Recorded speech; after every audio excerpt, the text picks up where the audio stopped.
பேஷண்ட்டும் சரி, பேஷண்ட் கூட இருக்கிறவங்களும் சரி, ஆஞ்சியோகிராம் இல்ல ஆஞ்சியோபிளாஸ்டியோட சீடியை கேட்கறதும் இல்ல, ஹாஸ்பிட்டலும் அதை தரது இல்ல. இந்த பிளாக்கை ரிமூவ் பண்ண இவங்க ஸ்டென்ட்னு ஒன்று யூஸ் பண்ணுவாங்க. இந்தியாவில் அதோட காஸ்ட் பார்த்தீங்கன்னா ஒரு ஸ்டென்ட்டுக்கு 7,000 இருந்து 32,000 ரூபாய் வரையும் ஆகும். இது அவங்க எந்த மாதிரியான ஸ்டென்ட் யூஸ் பண்றாங்கிறத பொறுத்து. இதுல எந்த ஸ்டென்ட் யூஸ் பண்றாங்கன்னு நம்மளும் கேட்கறது இல்ல, ஹாஸ்பிட்டல்லையும் சொல்றது இல்ல. சட்டப்படி அது கேட்டு தெரிஞ்சுக்கிறதுக்கான உரிமை நமக்கு இருக்கு. ஆனா அந்த டைம்ல நம்ம யாரும் அதை பத்தி யோசிக்கிறதே இல்லை.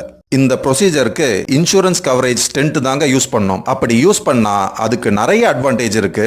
இது நம்மள பல பேருக்கு தெரியாத ஒரு விஷயம். அவங்க வச்சது இன்சூரன்ஸ் இருக்கிற ஸ்டென்ட்னா, சப்போஸ் 6 மாசத்துக்குள்ள மறுபடியும் பிளாக் வந்தாலோ இல்ல 1 வருஷத்துக்குள்ள ஹார்ட் ஆபரேஷனே பண்றதா இருந்தாலோ நம்ம கையில இருந்து 1 ரூபாய் கூட செலவு பண்ண வேண்டியதில்லை. இது எல்லாமே இந்த ஸ்டென்ட் கம்பெனி இன்சூரன்ஸ் வழியா செய்வாங்க.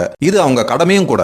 ஆனா கவர்மெண்ட் ஹாஸ்பிட்டல் தவிர வேற எங்கேயுமே இந்த இன்சூரன்ஸ் இருக்கிற ஸ்டென்ட்டை யூஸ் பண்றதே இல்ல. அப்படி பண்ணா எல்லா எக்ஸ்பென்ஸையும் கம்பெனி தான் பாத்துக்கணும். அவங்க எந்த திருட்டுத்தனமும் பண்ணி ஏமாத்த முடியாது.